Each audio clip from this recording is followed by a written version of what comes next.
An ordinary balloon in the hands of a witch could turn into a nuclear weapon.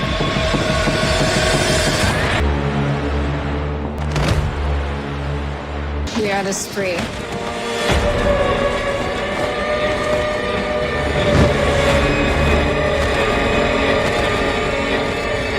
Even the weather was under the control of witches. Storms and lightning would come instantly, with just one thought from them. What was even more astonishing was that witches could enhance their magic power through a sick form of sexual union. To avoid persecution, some witches signed an agreement to fight for their country. From then on, every girl born into a witch family was drafted into the army at the age of 18 and sent to Fort Salem for training. Soon, the recruitment day was approaching again. 3 young witches were about to begin their journey to serve the nation. The first was Ral, who inherited the family's healing talent. Her ability allowed her to transfer the pain and illness of others onto herself. Although this skill harmed her own body, it was still a form of treatment. However, Ral was somewhat resistant to conscription because Willa had died on the battlefield. Before she left, Ral's father gave her her mother's heirloom talisman as a symbol of inheritance. Next was Abigail, who was born into a prestigious family. At that moment, she was calmly breaking up with her boyfriend.